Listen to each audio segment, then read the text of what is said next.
Hi grade 12s and welcome to this video.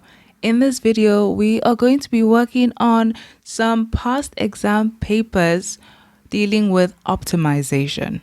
So this is not necessarily the entire paper of these papers that we're going to work with, but it's really just those questions that dealt with maxima and minima problems where it involved a diagram that was like a cylinder, a sphere, a semi-sphere, or even a circle. Okay, so that's really what we're going to work on here.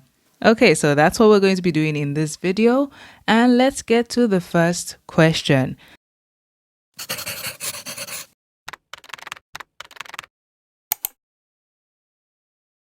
So the first question is a DBE paper and it is from the February to March 2015.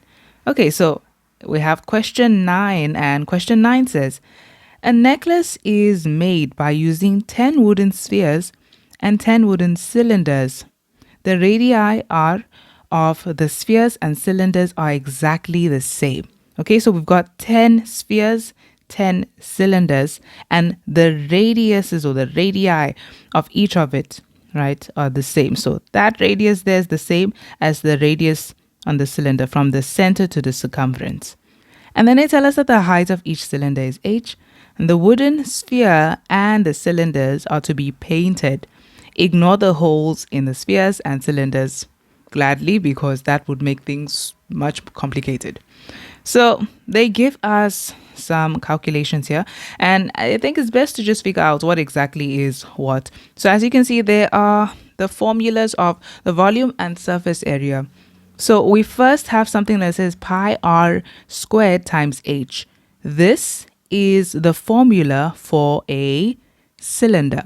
The reason I'm saying so is because remember, you see a cylinder, you have a cylinder like this. To calculate the volume of any shape, you find the area of the base and then you multiply by the height. Okay, because the volume is really like the capacity of that 3D shape. How much space can it hold inside it? So you need to find the size, the area of the base. And once you find that, you multiply that by the height, and that will tell you the entire capacity of that. So that is the volume of the cylinder. Okay, so this is the volume of the cylinder, and that is the surface area of the cylinder. This is the sphere, okay? 4 over 3 pi r squared, that is the volume of the sphere. Okay, and then that would be the surface area of the sphere because it's 4 pi r squared. If you want to actually find the surface area of a sphere, if you cut the sphere into 4 parts, you will notice that each quarter is actually going to make up the area of a single circle. That's why it's 4 pi r squared. Okay, so that's what we have over there. So the first question is, if the volume of the cylinder is 6 centimeters cubed, write h in terms of r. Okay, so that one is quite simple because they're really just telling you already the volume. They told you the volume of the cylinder is this, and we have the equation for the volume of the cylinder. So if we know the equation of the volume of the cylinder is pi r squared times h, and we already know what exactly the volume of the cylinder is, it's 6 centimeters cubed, we would just put it in place of volume. So 6 is equal to pi r squared times h. And so what they're asking us to do is to write h in terms of r. So make h the subject and r will be part of your answer. So we're going to have to get h on its own. And the only way to do this is to get rid of these.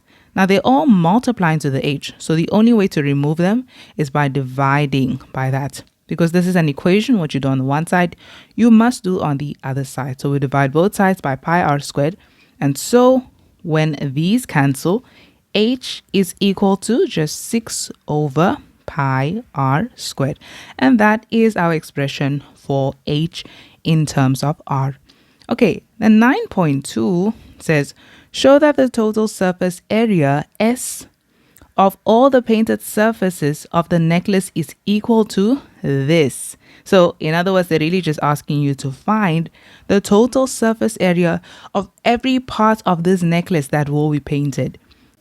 So here's our formula. We can go ahead and say that the total surface area is going to be equal to, and let us just focus first of all on the spheres.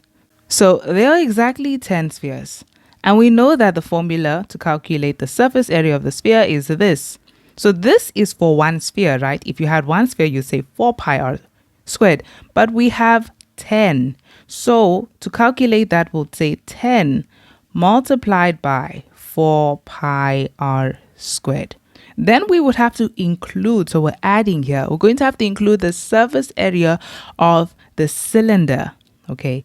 Okay, so when including that, just remember that you have 10 wooden cylinders as well. So whatever that's going to be, we're going to have 10 multiplied by the formula for the surface area of a sphere.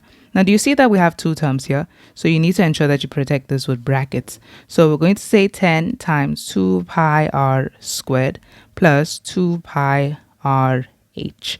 Okay, so let's go ahead and simplify this. This would give us our total surface area. So this is equal to 10 times 4 is 40. So this is 40 pi r squared that we have there. And then we can distribute. So that's going to be plus, that becomes 20 pi r squared. And distribute, that becomes 20 pi r h. And then do you see that we have like terms over here? So those can add, and we'll have 60 pi r squared plus 2 pi RH. Now we can look back at what their expression was. Remember, you need to find this expression, right? It's going to look like this at the end of the day. Do you notice that there is no H here in their formula? So that means that they substituted the value for H into this, and that's what we need to do as well. So since this is H, we're going to substitute that into this equation. So it means that this is equal to 60 pi r squared plus 20 pi r, and then in place of h we're going to say 6 over pi r squared. And now we just have to simplify this. So this is equal to 60 pi r squared plus, and then look at what happens here. You see that diagonally we can cancel. The pi's would cancel because they're the exact same thing, and an r here would cancel, and one of the r's cancel here. So you're left with 20 multiplied by 6, which gives you 120. And then a denominator of r, so over r. And that would be the surface area. I would actually like to call it S of r just because it's in terms of r now. Okay, so surface area in terms of r. So that is exactly what they have. Okay, and that's how we find that. And that is for 4 marks. Okay, moving on to 9.3. Then question 9.3 says, determine the value of R so that the least amount of paint will be used. Very important language that they use there. Determine the value of R. Okay, so we know the main goal is to find R. Okay, but so that the least amount of paint will be used. Okay, remember that the paint was being used all around these shapes, okay? So that covers the surface area of these shapes. So they're really just trying to ask you to find the smallest amount of paint that can be used to actually paint this. So find the minimum value of your surface area. Since the paint is really describing the surface area, we need to find the surface area to find out how much paint we need. Okay, so that is exactly what they're asking us for, the minimum value of our surface area. So because they want the minimum of our surface area, you can see that this is actually a derivative question. It's an optimization question. We actually have to trying to find the minimum value of something.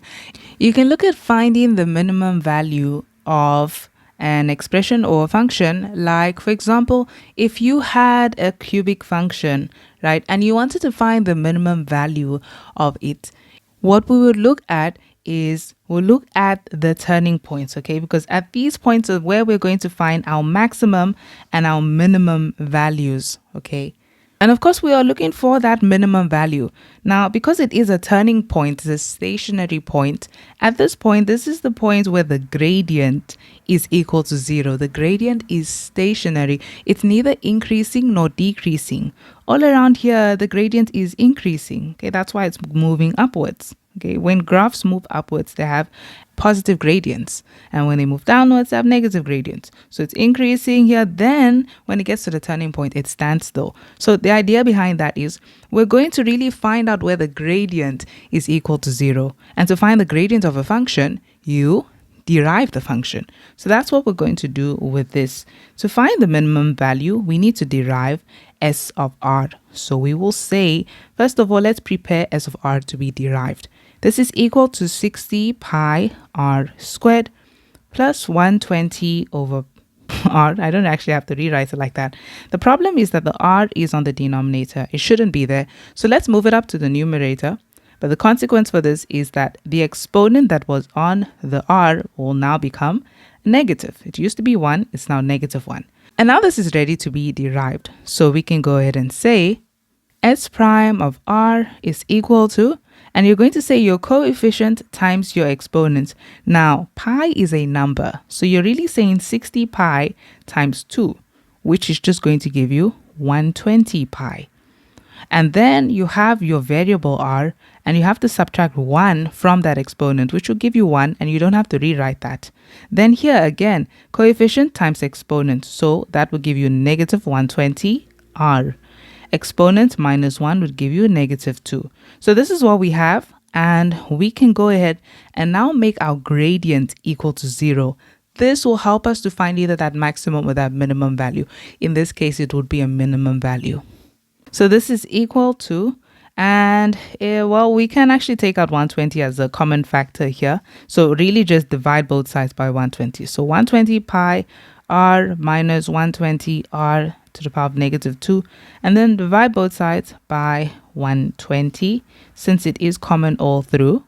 And this is now going to be 0 divided by 120 is 0. And so when we divide here, we'll be left with pi r. And then when we divide here, we'll be left with negative r to the power of negative 2.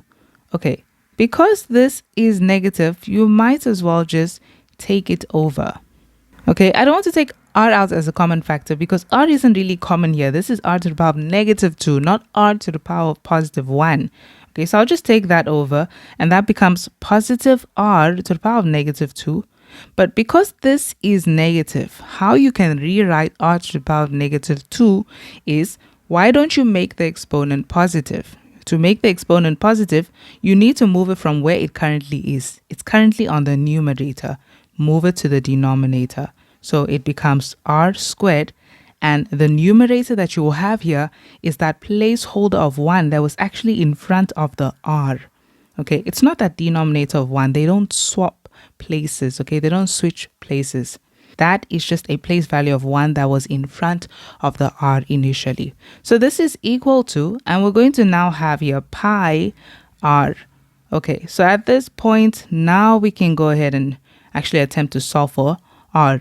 So put this over 1 so that they're both fractions, and then you can cross multiply. So we're going to multiply that by that. So that is going to be pi r to the power of 3, and then 1 times 1 just stays 1.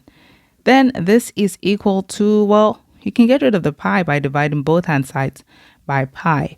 And so r cubed is equal to 1 over pi.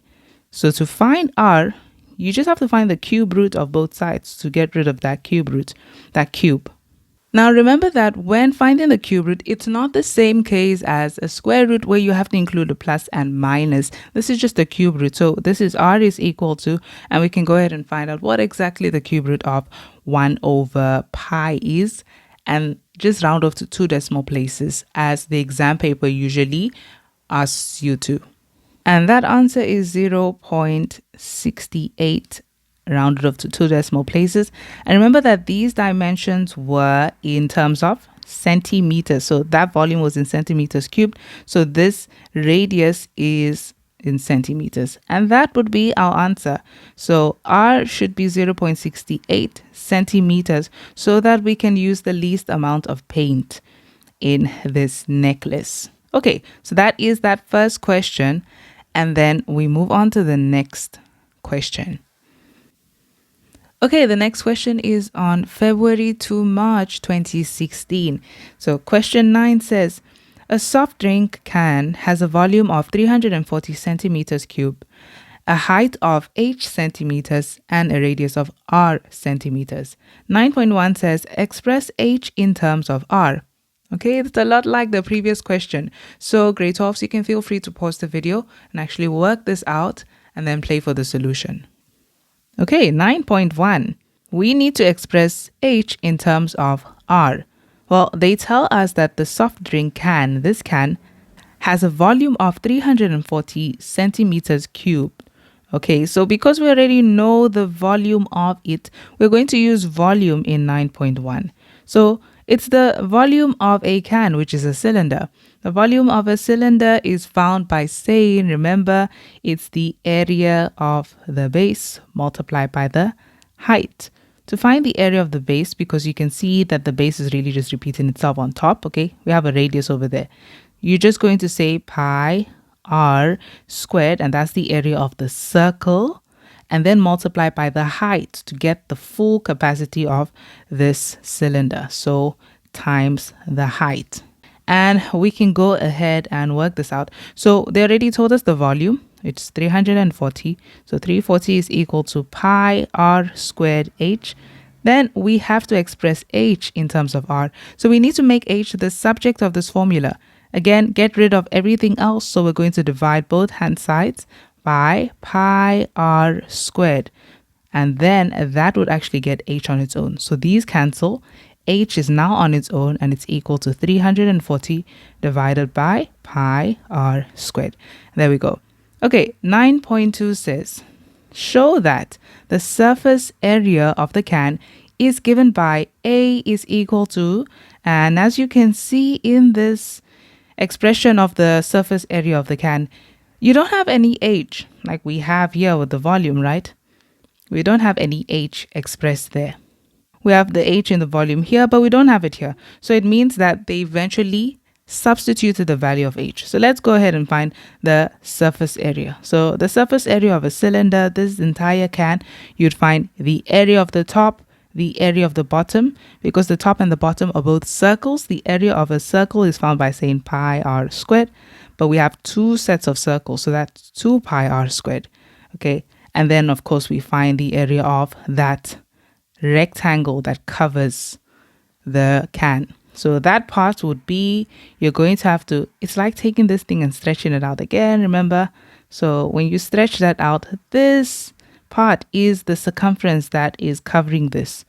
Because the circumference here, the radius of it is just r, remember that to find the circumference of a circle, the circumference of a circle is found by saying pi multiplied by your diameter. But remember that your diameter is twice the radius. So it's really found by saying pi times 2 radius. So you see, to find that length, which is actually our circumference, we will say 2 pi r. Okay, that's pi times 2r. And then that, okay, to find that, that is the height. That is the length of the height there. So you would find that by saying with the h really. Now you see that this is actually a rectangle. And to find the area of a rectangle, you just say length times breadth. Our length is the 2 pi r and our breadth is the h. So remember, that was just for the circle on top and the circle on the bottom, the 2 pi r squared.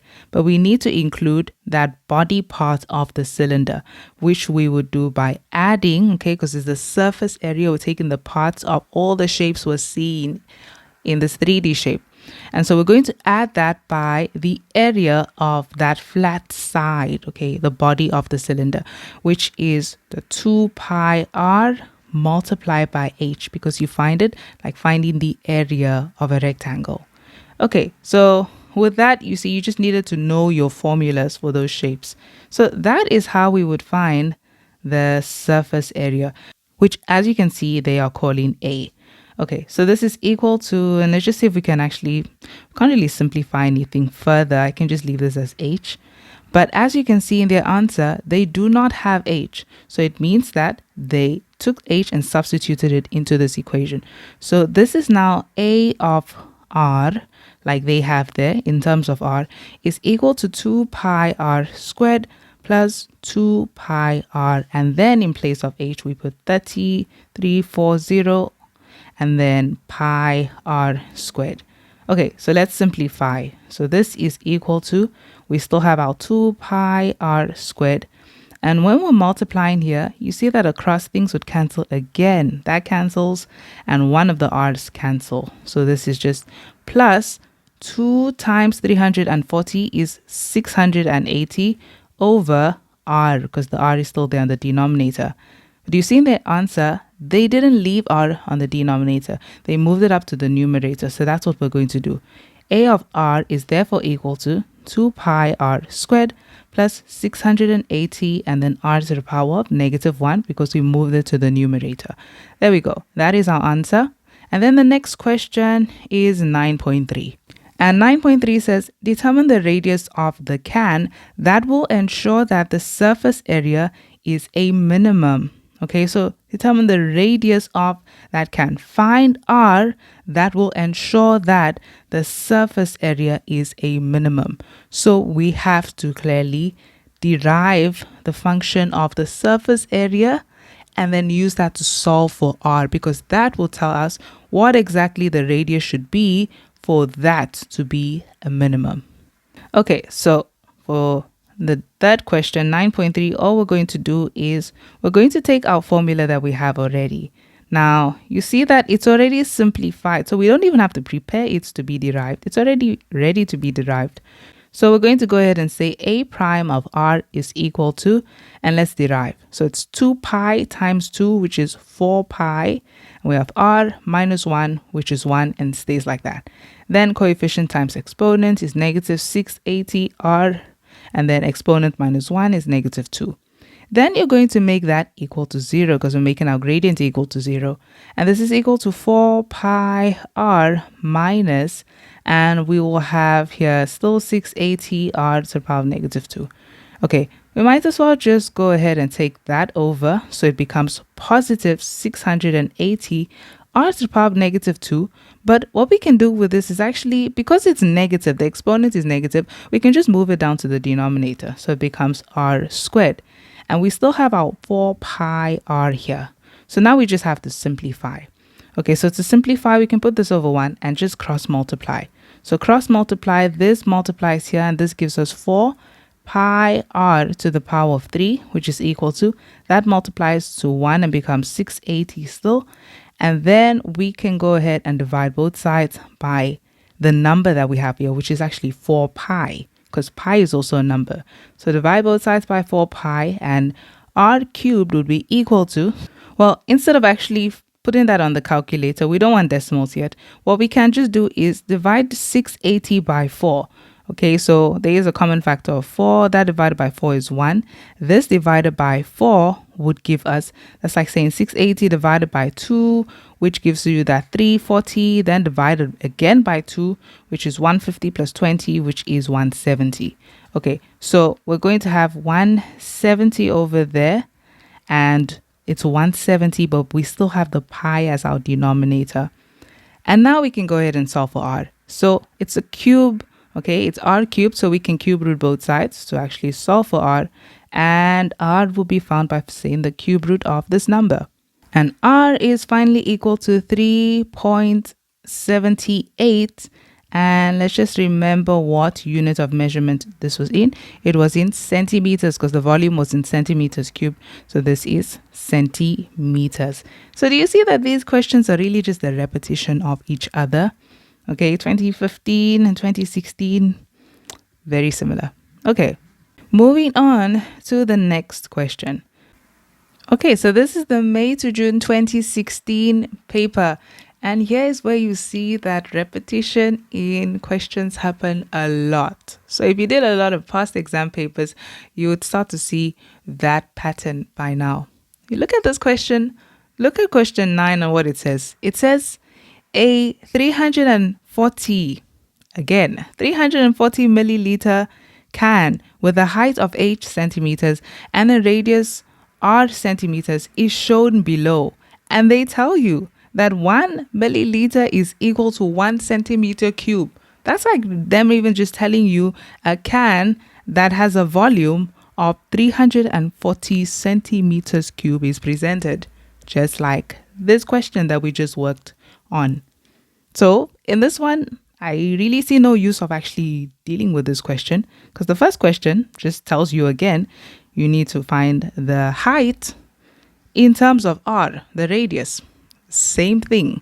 And then the second question says, calculate the length of the radius of the can in centimeters if the surface area is to be a minimum.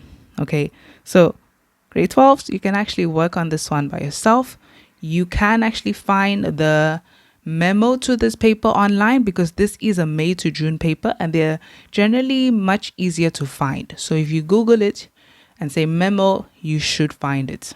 Okay, so I want you guys to actually work on that as a practice. So I'm going to skip this one because it's really the same as the previous question.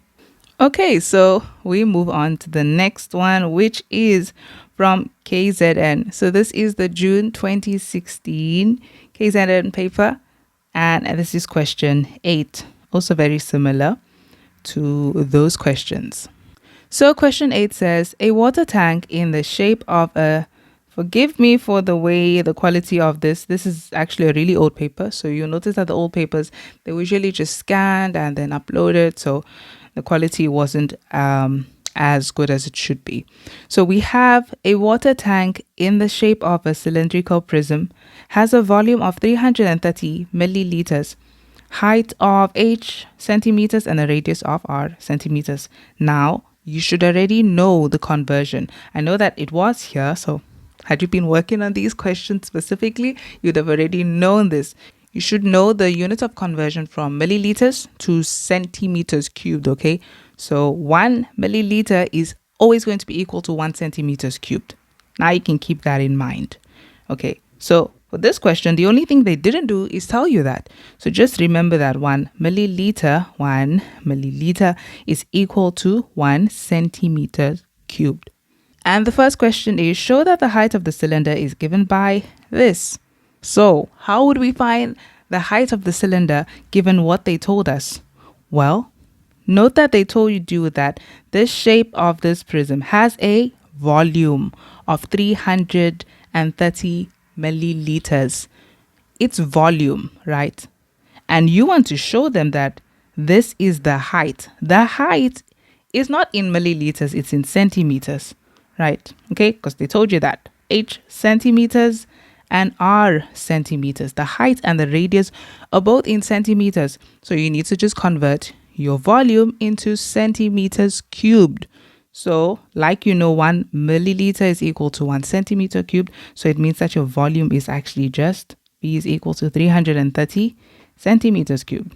So again, 8.1, we're just going to go ahead and find the volume of it, which we find by saying pi r squared, because it's a cylinder, area of the base, which is a circle, so pi r squared, multiplied by the height, so pi r squared times h. And then you know what the volume is. It's 330 centimeters cubed. So 330 equals pi r squared times h. And then we're just going to go ahead and make h the subject.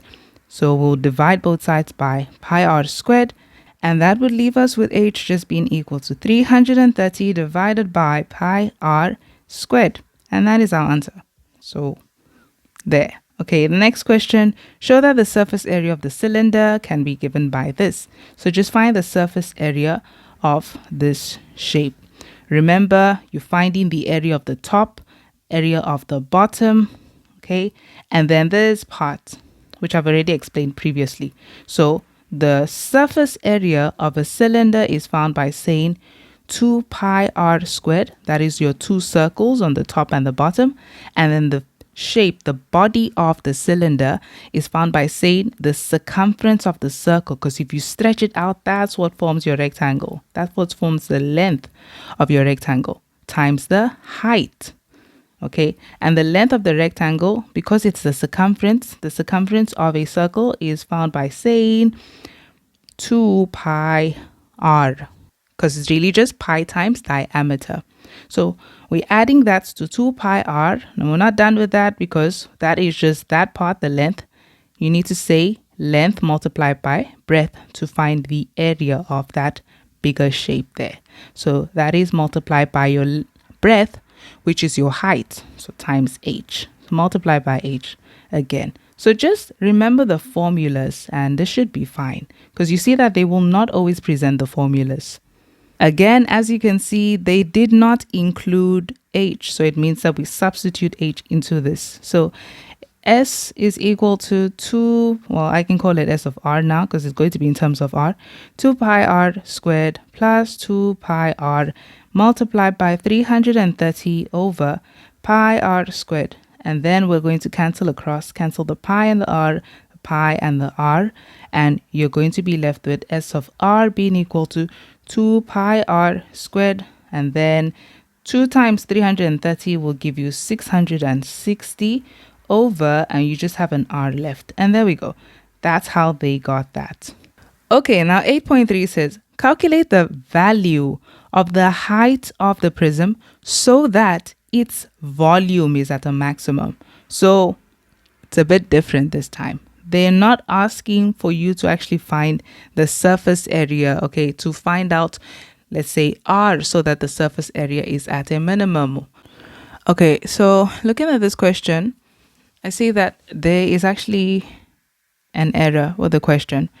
They want you to calculate the value of the height of the prism so that the volume is at a maximum, meaning the volume must be maximized. That can't happen right now. Okay, we don't have enough variables for that to actually work here. The thing here is that in place of volume, they should have actually said surface area. Okay, this was supposed to be that surface area, because we can actually maximize this. We can't maximize the volume. Even if you took that volume as that pi r squared h, like this, it can't really be maximized yet, okay, because you have now two variables here. You have r and you have h. That's not going to work. Even if you substituted h as what it is, 330 over pi r squared, you're just going to end up with the volume amount, okay, because what's going to happen is pi r squared and pi r squared will cancel and you just be left with 330. So that's why I'm saying that this should have been surface area. So we're going to treat it as if it was surface area. And so 8.3 would be calculate the height, okay, of the prism if the surface area is this. Okay, so we're going to go ahead and use the surface area and we'll eventually find the height at the end of the day. So we have the surface area, okay, S of r is equal to 2 pi r squared. Now, to maximize this, we cannot leave that r on the denominator. So we're going to move it up to the numerator. So we have plus 660 r to the power of -1. And now that it's in this format, we can go ahead and derive. So we're going to maximize the surface area so that we can first of all solve for r, because do you see that r is our variable here? We'll first have to solve for r before we can solve for h. So this question, honestly, I think they actually meant calculate the value of r of the prism, of that cylinder, so that the surface area is a maximum. Okay, so there might have been an error in that question. So here we have this. We're going to go ahead and say S prime of r is equal to, and this is 2 pi times the 2, which is 4 pi r, subtract the 1, it stays 1. And then here, coefficient times exponent is -660. We have r, subtract 1 from the exponent, it's -2. Then we make our gradient equal to 0. Okay, so this is equal to 4 pi r and then minus 660 r to the power of -1. Take this over to make it positive. So it becomes positive 660 r to the power of -2. But you can actually move that r to the denominator so that its exponent is positive. Then it's equal to 4 pi r. Okay, so we can put this over 1 and just go ahead and cross multiply.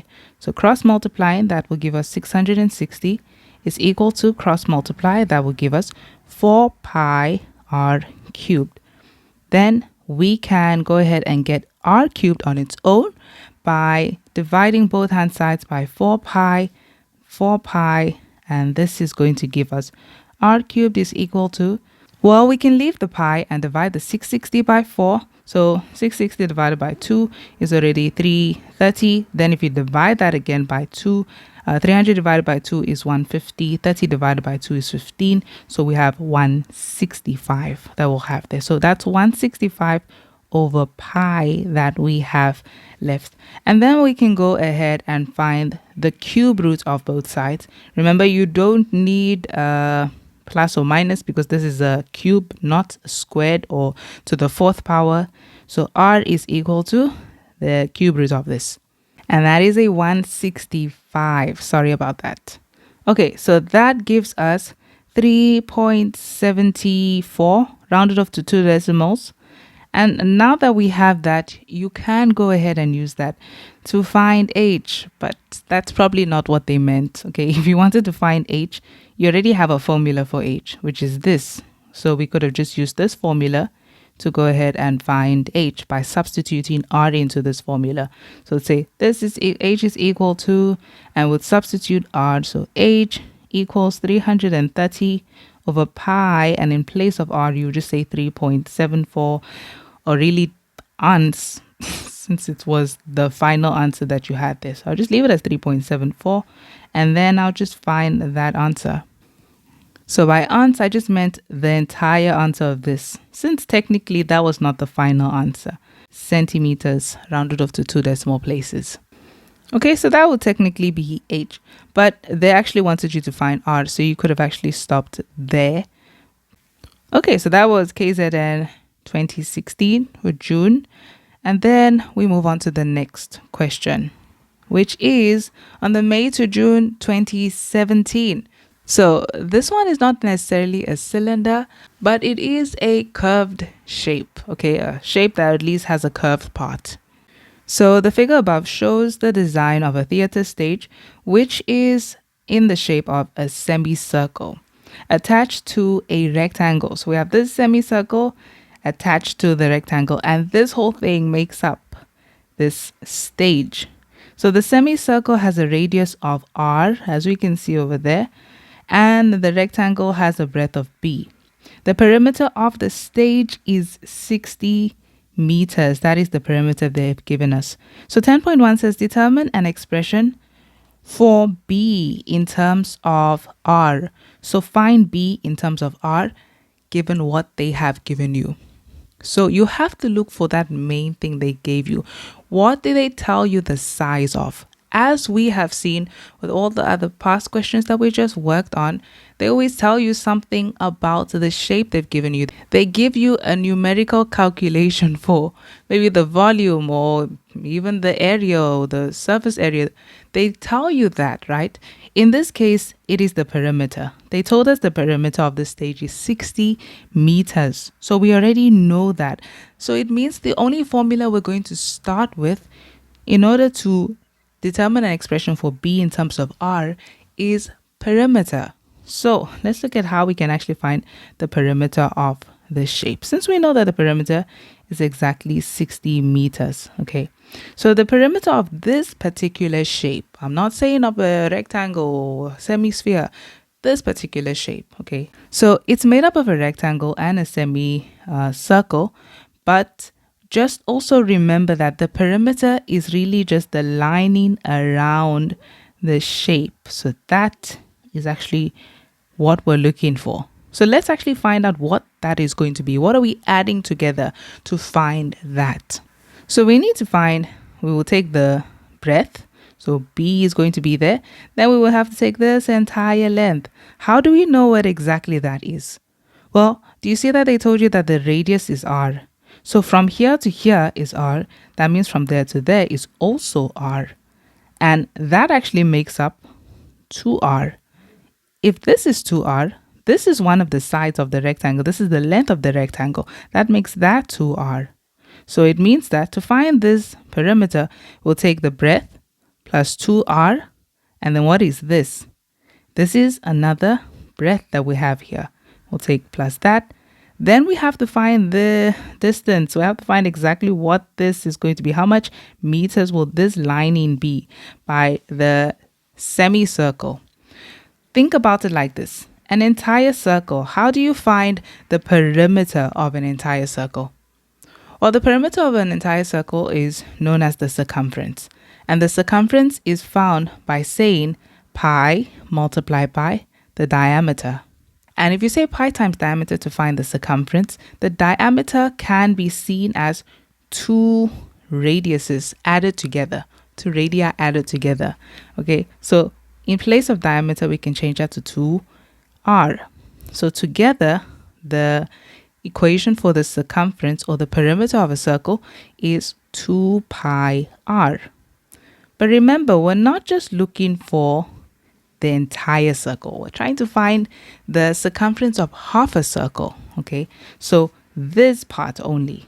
So to find that, we're going to have to take the entire circle and cut it in half. Okay, that would have given us the lining of an entire circle, but we need only half of it.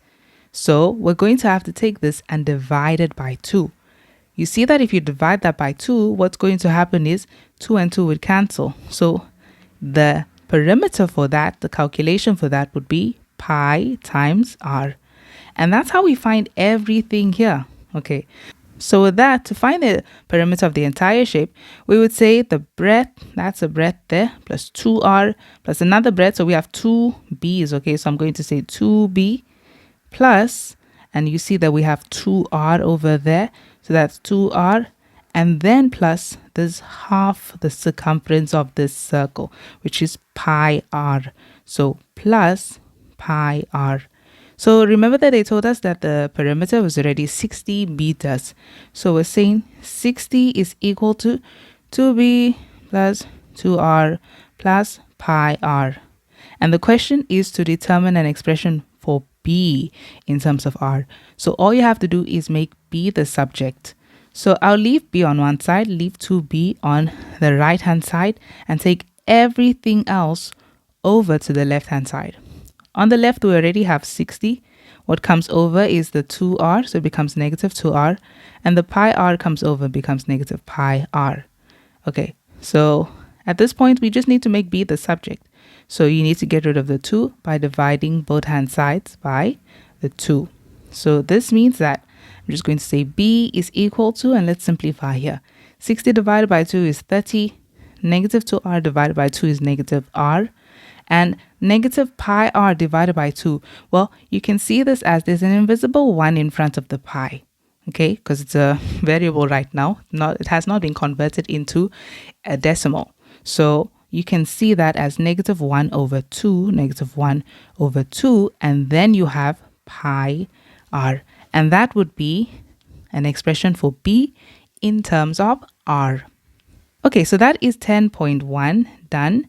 And then we move on to 10.2, which says, for which value of r will the area of the stage be a maximum?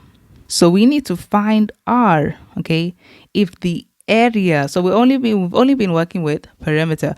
We now have to find r if the area of the stage is at a maximum. So we have to maximize the area of the stage. So 10.2, how would we find the area of the stage? Well, to see the way the shape is, we're going to have to break it up again, because we know that this shape is made up of 2 different shapes. It's made up of a rectangle and a semicircle. So how do you find the area of a rectangle? Well, you find that by saying the length multiplied by the breadth.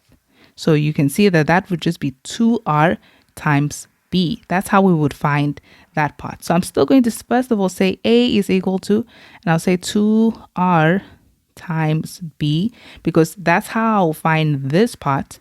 But remember, we want the area of the entire stage. So we also have to find the area of this and add it to the area of that. And that would give us the area of the entire stage. So I'm going to say plus, and let's find the area of the semicircle. So the area of the semicircle, think about what the area of a circle is. The area of a circle you find by saying pi times r squared. So the area of a semicircle would just be a circle that is cut in half. So if you cut the circle in half, you're just going to have to divide the area by 2. Okay, so that's what the area of that semicircle is going to be, pi r squared over 2.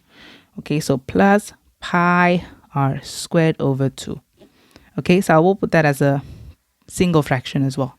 So we have here a is equal to, but now do you remember that we need to maximize the area of the stage, right? We need to maximize the area. Because of that, it's in terms of two variables right now. They asked us to solve for r if the area of the stage, okay, is maximized. So because of that, we're going to have to get rid of one of these variables, which is going to be b, obviously, because we're trying to solve for r. So we're trying to leave r and remove b. So do you see that we already have a subject for b, so we can substitute that in place of b in our equation of our area. So I can actually call this a of r because I know it's in terms of r now.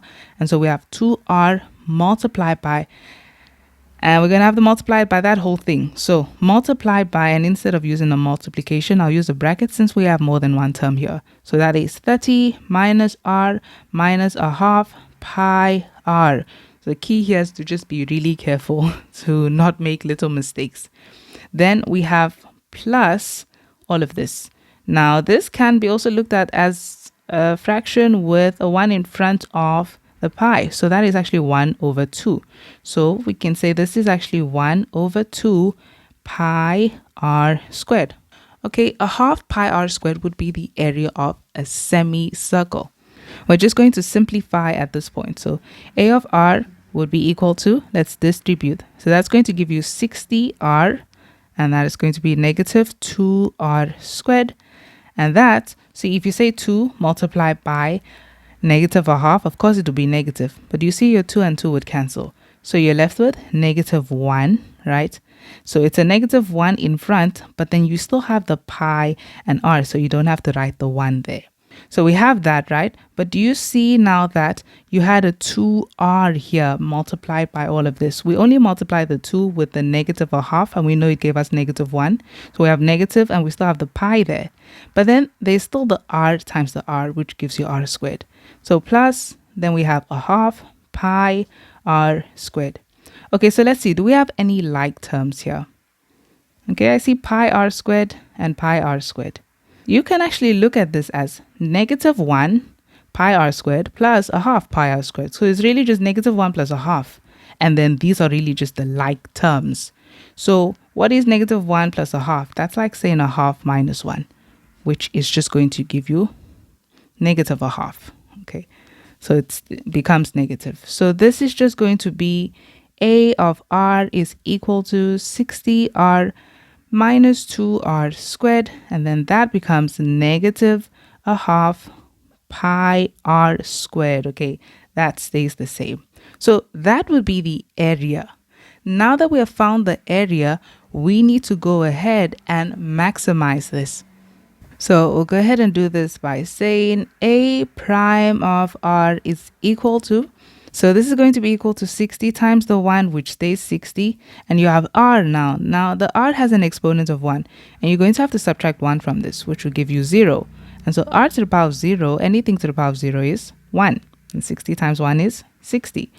Then coefficient times exponent again, that will give you negative 4. And you have r.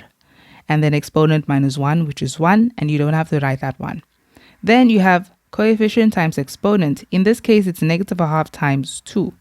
You see that here, your numerator and denominator, because this is on the numerator, it's going to cancel with that denominator. So we're left with negative 1 there.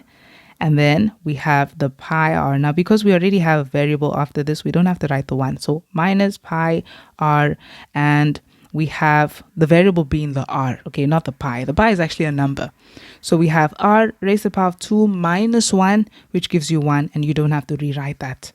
Okay, so these two would have been like term, but just because the pi right now is not a number yet, it hasn't been converted, I'm not going to go ahead and try and factorize them yet. So now that we have derived, you're going to set your derivative equal to 0. And this is equal to, and we'll say 60 minus 4r minus pi r. Okay. At this point, because these ones are negative and they're both in terms of r, I'm just going to go ahead and take them to the left-hand side. So that will become positive 4r plus pi r is equal to 60. Now, at this point, because they're both in terms of r, we can factorize that. So take r out as a common factor, and you have 4 plus pi is equal to 60. And you can solve for r now. So the idea behind this is that pi is still a number. Just because it hasn't been converted yet does not mean it's not a number. It's still a number, and so we still treat it as a number as we go on. So divide both sides by 4 plus pi to get rid of that so that r can be on its own. So 4 plus pi, and r would be equal to 60 over 4 plus pi, which we can see is equal to 8.40, rounded off to 2 decimal places. And remember that these calculations, they were in meters, so it is 8.40 meters, and that is our answer. That would be r if the area of the stage was maximized. So that is it for that question. And then we move on to May to June 2018, and this is another shape that we have that is not necessarily a cylinder or the type of shape we previously had, but is actually a cone. Okay, and you can see that they give you these, but you saw in a particular question they didn't give you formulas. So it means you need to make sure you study your formulas. Okay, so we are now on the May-June 2018 part of this paper. And we have question 9, and question 9 says, a right circular cone with a radius P. So the cone has a radius of P. So there's the circle of the cone, and there's the radius of P over there. And then they tell us that, and the height T, it has a height of T. So that's how high it is machined or cut out from a solid sphere with center C. So it's cut out of this sphere, and the center of that is this C that we have here. So you see from the center to the circumference, we also have another radius over there. And then they tell us with a radius of 30 centimeters as shown in the sketch. Okay, they also give us some formulas here. As you can see, these are the formulas of volume, okay, of the sphere and the cone. It's great that they gave you that, but that should also be a heads up that they're going to probably ask more questions and maybe a little bit complex ones because they have already provided these formulas for you. Okay, so we have 9.1. From the given information, express the following. So we need to express AC in terms of T. So let's look at that. How does AC relate to T? Well, AC is going from the center of the circle, or the sphere I mean, to A, which is really on the outer part of that circle of the cone. So it's just that. And then T is the height of the cone, as they told us in the description. So this is what we have. So how can we express AC in terms of T? Well, to find AC, you could just take the entire length of T, and then if you remove, do you see that from the center to that circumference of the sphere, right? That is 30 centimeters. So if you remove that from T, you'll be left with your AC. That's how we can find AC. So it is that entire height of T minus the 30. So that is going to be our expression for AC. AC in terms of T is AC is equal to T minus 30 centimeters. So that is our answer there. Okay, then they tell us that we need to now express P squared in its simplest form in terms of T. So P squared. Let's look for P. P's over here. And immediately we see a right angle triangle. So if we have a right angle triangle and they want us to express P squared, then they clearly want us to use Pythagoras, because Pythagoras is going to square each of the sides. So we're going to find P squared. So how would we find P squared naturally? We would just say, and I'm just going to make space here so I can simplify. So we would say the P squared, the shortest side squared, is equal to the hypotenuse, the longest side squared, so 30 squared, and then minus the other shortest side, which is AC. See, in that right angle triangle. So minus AC all squared, minus AC all squared. Let's go ahead and substitute. So P squared equals 30 squared that is 3 times 3 is 9, okay? And we have the 2 zeros. So that's going to be 900. And then minus AC is this T minus 30 already. But it's going to be squared, so we need brackets. So T minus 30 all squared. Okay, let's go ahead and just simplify this now. So P squared is equal to 900 minus, and let's simplify what is inside the bracket. So when you see a binomial squared, you just square the first term, that's T squared. Square the last term, which is a negative 30, all squared, will become a positive 900. Then you say the first term times the second term, which gives you negative 30t. Then you multiply that by 2, and that gives you negative 60t. Okay, so that's what we have now, and we can go ahead and simplify. So P squared equals 900. Let's distribute. That's minus T squared, and that is positive 60t and negative 900. Okay, so you see now that in this expression that the 900s will cancel because that's positive and that's negative. So finally, it means that P squared is equal to, well, I'm just going to write the positive one first because I like leaving the positive first. So 60t minus T squared. And that is our final answer for P squared. Okay, moving on to the next question. Okay, 9.2 says, show that the volume of the cone can be written as V of t equals, and all of this. Okay, so volume of the cone. They already gave you the formula for the volume of a cone. It is 1 over 3 pi r squared times height. So that's what we're just going to use. And now let's go ahead and substitute what we need to substitute using that cone. So 1 over 3, and we have pi. Well, now we have the radius of the cone. The radius of that cone, remember that part, the bottom part, its radius is the P, right? But do you see here that this is r squared? So in other words, if we were substituting that P, that radius, it would be P squared. And we already have an expression for P squared. So we know we're going to substitute that in. So I'll put it like this so long, and then we'll substitute it. And then they say times h, so the height of it. The height of this cone was t, so that is our height there. So we're just going to say multiply by t.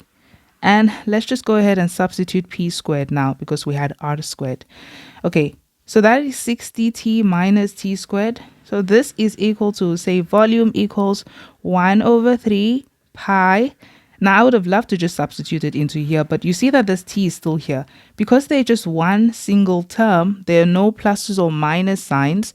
What I'm going to do is rewrite the t here, okay? And it is in the right order. Technically, pi is a number. So rewrite the t here, then substitute p squared, because I can see that p squared has 2 terms in it. So 60t minus t squared, so bracket 60t minus t squared, since it's 2 terms, everything must get a chance to multiply to the first and the second term of p squared. So this is equal to, the volume is equal to, and we're distributing. So we're saying this gets multiplied to the 60t. Let's multiply the numbers first. That is the 1 over 3 times 60. So we can just look for what is common between the numerator and denominator. And we can see 3 is common. So 60 divided by 3 is 20. 3 divided by 3 is 1. So that's 1 times 20, which just gives you 20. So we just multiplied the numbers. Then we still have the pi. And then you see that the t and the t would multiply and become t squared. Okay, so that's what we get there.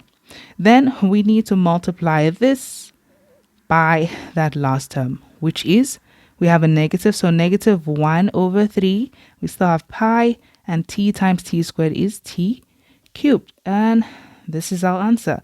So we can just check, and you see that it's exactly the same as what they have. So that is v of t. So v of t, that's what they have. Okay, moving on to the next question. Okay, 9.3 says, calculate the value of t for which the volume of the cone will be a maximum. Okay, so we are just working again with a maxima and minima problem. So we just need to maximize this. As we have done throughout this video, we are really just going to derive that. And you understand now the principle of maximizing and really just finding the maximum or the minimum of a function. Okay, you're really just finding out the highest it can go or the lowest that it can go, thinking about that maximum or that minimum as a turning point. Okay, we're just finding the gradient of it and finding out where exactly the gradient is equal to 0, because that would be that turning point. Okay, so we're going to go ahead and derive. So v prime of, and I'm already going to derive, everything looks fine. We don't have any fractions or surds, so everything is fine. So we're going to say v of t equals, and we are saying the coefficient times the exponent. So the coefficient is 20 pi, because pi is a number, times 2. 20 pi times 2 is 40 pi. And then we have t, and you say that exponent minus 1, which gives you 1, and you don't have to rewrite that. And then here, you're saying the coefficient, which is a negative 1 over 3 times, well, negative 1 over 3 pi times 3. So let's multiply the numbers first. So 1 over 3 times 3. As you can see, if you cancel across, the 3's will cancel. So you're left with 1 here. Okay, but then you see that we're also multiplying with pi. See, it's the negative 1 over 3 pi times 3. So because you had a 1 left here, or negative 1 really, okay, the pi is still there. So you're left with negative pi, and then we have t. And then you need to say the exponent minus 1, which is 2. So this is what we have.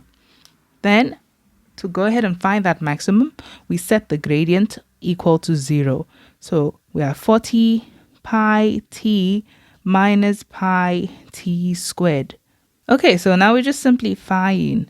Now, normally I would like to take things over, but because I see t and a t, I'm just going to focus on taking out the common factor. So 0 is equal to, what is common between the first and the second term? That would be pi and t. That's common. Okay, so what do we have left? When we take pi t out as a common factor, we're going to have 40, and then that's really it, because we still have pi t there. Then if you take that out as a common factor, what are you left with? Well, pi is gone, so you have minus, and you have t squared divided by t, which is just t. Okay, so does this look familiar? We have been working with these types of questions in the question 1 part of paper 1. Okay, that's like having something like x times x minus 2, something like that, or 2 minus x, okay, is equal to 0. Because you have something multiplied by another thing and they give you 0, it's either the first thing is equal to 0 or the second expression we have there is equal to 0. Okay, so that's what we're doing here. We're going to tell them that it's either that pi t is equal to 0 or 40 minus t is equal to 0. So here when we're solving for t, you see that pi is the only value that you have here. You can't divide both sides by t. You don't know what t is yet, okay? So we're going to go ahead and divide both sides by pi to get rid of that pi to solve for t, because we know that pi is not 0. So t is equal to 0 divided by pi. It's just still going to be 0, because 0 divided by anything is 0. Or here we can just take our negative t over and it becomes a positive t. Okay, so technically we're just saying t is equal to 40. So these are our answers. We have either t is equal to 0 or t is equal to 40. But here's the thing about t. Now we have to understand what exactly is t. T in our diagram is the height of our cone. Can the height of this cone be 0? No, that would be illogical, because do you see that from C to the circumference of the sphere is 30? So there's no way this height is 0. So we cannot accept that. And also that is a height. It can't be 0. Okay, there's a distance there. So this one is invalid. Okay, we're not going to take that. And we're going to go ahead and accept this answer. So it means that T is actually 40 centimeters. That's what T needs to be for the volume to be at a maximum. Okay, so that is 9.3. Then we're finally moving on to the next question. Okay, and 9.4 says, what percentage of the sphere was used to obtain this cone having maximum volume? So we're looking at the sphere. And let me actually just get the diagram so we can look at this. So they want the percentage. So we'll make sure to put the answer as a percent at the end. So what percentage of this sphere was used to obtain the cone having a maximum value? So they're saying that we got this cone, right? And we found the maximum value of it. So if we have the maximum value of this cone, so we know how much space, okay, as a maximum is filled up in this cone, what percentage of the sphere does that make up? That's really the question. So the sphere is the bigger one, and we just need to find out how much percent does that make up. Okay, so to do that, what we need to know exactly what the volume of that is. Now we technically already, we've almost found the volume of it, because remember, we need to take the volume of this at its maximum. Okay, so we're going to take the volume of that cone, right? But of course at the maximum volume of the cone. And then we need to find out how much of a percent is that of the entire sphere. So of the volume of the entire sphere. So we need the volume of the maximum and we need the volume of the sphere itself. So remember that the sphere is the bigger one. So to find that percentage, to find the percentage used that they're referring to, so take the volume of the cone that we find, and we're going to divide that by the volume of the sphere. We're putting it over the volume of the sphere so that we can find out how much of a fraction is it. Then to convert it into a percentage, we would multiply that by 100. Okay, let's go ahead and do that. So let's find that maximum volume of the cone. So right now, we know the value for T that will ensure that this cone is at its maximum. We know that T value. But we need the volume itself. So this is the formula for the volume of the cone. We're just going to take the formula for the volume of that cone. And if we can substitute the T value at which it will be a maximum, we will find the maximum value of the volume of the cone. Okay, finding the maximum volume of that cone. So let's take this equation. That is the formula for the volume. And let's substitute T so that it becomes a maximum. So this is equal to, so that is, we're referring to the cone first of all. This is equal to, and we're saying V of, and we already found out that T is 40. So we're saying V of 40 is equal to, so let's substitute 40, 20 pi times 40 all squared minus 1 over 3 pi times 40 all cubed. And I mean, they're in terms of pi, and it's going to be in terms of pi. So we can go ahead and just substitute that onto the calculator first. And this is what we get in terms of pi. So I'll just leave it in terms of pi because I don't want decimals right now. So that is 32,000 pi over 3. Okay, that is the maximum volume of the cone. Then we can get the volume of the sphere. So the sphere, we're going to go ahead and find that. Now, they give us the formula for the volume of a sphere, so we don't have to overthink it. It is 4 over 3 pi r cubed. So volume of the sphere is, I keep writing sphere like this. So volume of our sphere is equal to, and we say 4 over 3 pi times our radius, and our radius is what of the sphere? That was 30 centimeters. They already told us that in the beginning. So times 30, so it's r all to the power of 3. So we can substitute that as well. And you see that our answer here is 36,000 pi. Okay, so naturally this would obviously be bigger than that. And so to find this as a percentage, to find the percentage used, okay, in that entire sphere, we're going to take the volume of the cone, which is that 32,000 pi, and we're saying that divided by 3. And then you're going to say over, but instead of saying over, you can use just the division sign. I'll just say over here. So over that volume, 36,000 pi. And then of course at the end, to convert it into a percentage, we're going to multiply that by 100. Okay, so here, of course, pi and pi would just cancel. And this is equal to, and then we'll just divide those two.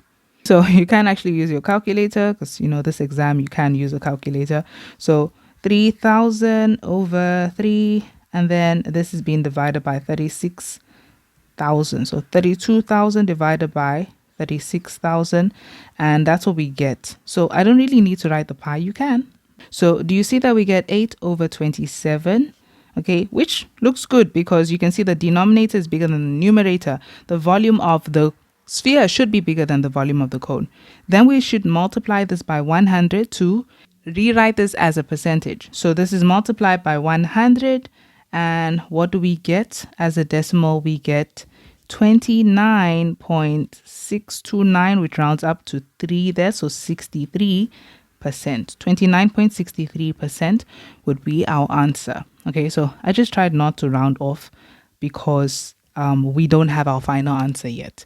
So that would be our answer, and that is for 4 marks. This question was for 12 marks in total. And then we move on to the May-June 2019 question, which looks a lot similar to the 2018 question. Now, grade 12s, in these questions, I will have to say that they're actually being very lenient. And the reason I say so is because they put these little questions here, okay, to guide you so that you can, at the end of the day, still get the final answer. They didn't have to. In this question, for example, they could have just gone straight to asking you for this, okay, to find that volume of the cone without even asking you to find AC and asking you to find P squared. So they were actually helping you a lot with this, with these little questions that they put in. Okay, so we move on to the May-June 2019. Okay, so we are on the May to June 2019 part of this paper. And we have question 9, and question 9 says, a cone with a radius of r centimeters, so the cone's radius is r centimeters, and a height of AB is inscribed in a sphere with a center O and a radius of 8 centimeters. So as you can see, they give you the volume of a sphere and a cone because we're going to need those. And the first question, 9.1, says, calculate the volume of the sphere. So to calculate the volume of the sphere, they've already given us the formula.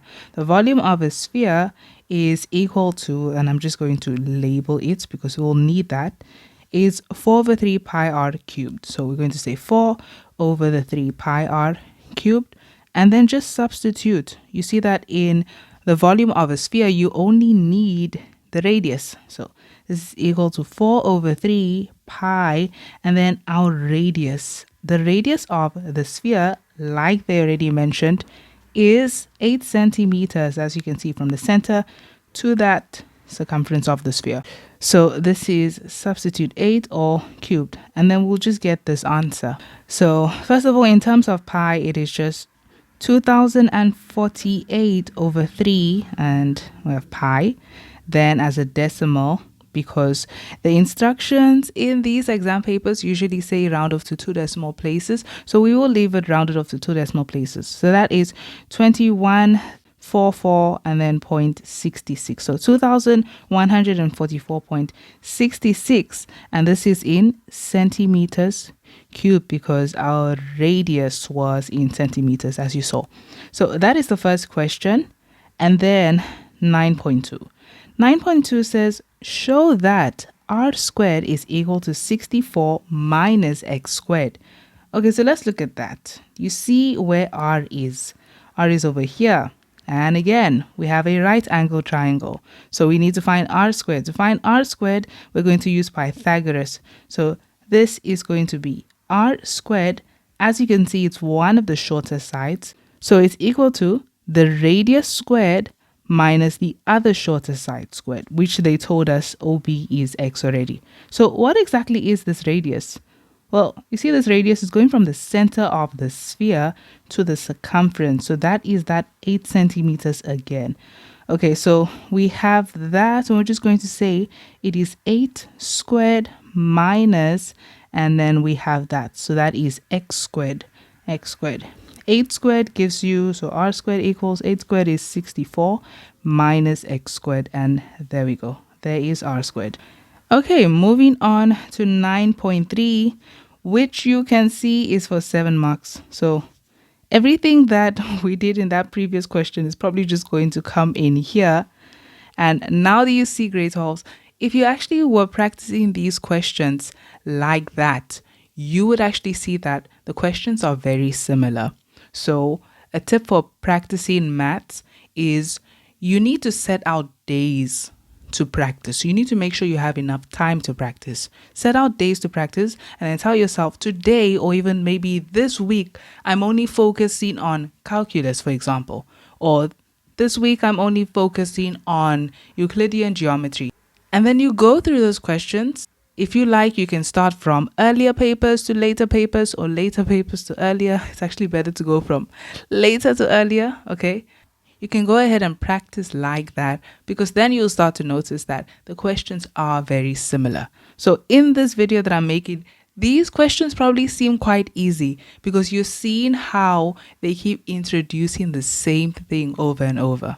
So with this question, it says, determine the ratio between the largest volume of this cone. The largest volume of the cone is also called what? The maximum volume of that cone, okay? So the largest volume of the cone. See, so if you went through these questions, looking at past exam papers, you start to understand what they mean by certain things. So we're trying to determine the ratio. So this time it's not the percentage, it's not as a percentage, but just the ratio. And ratios can be looked as something is to something or as fractions, okay? So the ratio of the largest volume of this cone and the volume of the sphere, which we already have. So what do we have to find? We have to find this one, the largest volume of the cone, which is the maximum volume of the cone. So that's what we're going to go ahead and find. So 9.3, let's find that maximum volume. How do we find the maximum volume of the cone? Well, first of all, we need the equation for the volume of a cone. The volume of a cone is equal to, and they gave us that formula. It's 1/3 pi r squared times the height, always area of the base times the height. So this is our volume, and we're going to go ahead and substitute. Now remember, we're going to have to think about what exactly is going to be the variable of this formula for the volume, okay? So let's go ahead and see what we already have right now. So concerning that cone, the only thing we have right now concerning the cone is this r squared. And you see that they told us that r squared, well, we went ahead and proved to them that r squared was equal to 64 minus x squared. So do you see that that is referring to the cone's radius? Okay, so that's what we have. And we're going to go ahead and substitute it in wherever it should go in here. So we have, it's equal to 1/3. We still have pi. And then we have r squared. Well, we already found r squared. It is 64 minus x squared. Okay, now before putting it in, I would actually want to find out what exactly is h so that I can see whether I need to put h first or that r squared first, the expression for that. So what is the height of this cone? The height of this cone, as you can see, is going from A to B. And if you look at that, that is the radius of the sphere plus that x. So that's 8 plus x. Okay, so we know what the height is. Now, since we have clearly two binomials, I'm just going to write them as they are. R squared can just be written as what it is, which is that 64 minus x squared. 64 minus x squared. And then the h is, remember, that 8 plus x. Or x plus 8. But because this one has a number first, I'll leave it as 8 plus x. Okay, so that's what we have. And we will just have to simplify this. Do you see now that this is in terms of x? So I can go ahead and call the volume v of x. So we're saying v of x is equal to this. That is the volume, first of all, of the cone. It's not the maximum volume yet. We still have to maximize it. So this is equal to, and we'll say volume. Well, we'll just distribute, simplify, and then we're going to go ahead and find the maximum. Now, in these questions, be very careful. You can make mistakes, okay? You're human. So you need to actually go through simplifying this, not too slowly, but carefully, okay? Because anybody can make mistakes with this. So let's go ahead and simplify. We're saying v of x is equal to, and we have 1/3 pi. But I would actually like to write that as pi over 3. Please see it as the pi is like a whole number that you have right now, and you're putting it over 1. These two are next to each other because they are being multiplied. So that's 1 times the pi, which gives you pi, and then the 3 times the denominator here of 1, which is 3. So we'll leave that as pi over 3 because it's just going to keep things more simple. And then let's go ahead and multiply. You see that these are binomials and they're being multiplied. So we're going to say the 64 times 8, and all of this goes into the bracket. 64 times 8, so that gives us 512 that we have there. And then 64 times the positive x gives you positive 64x.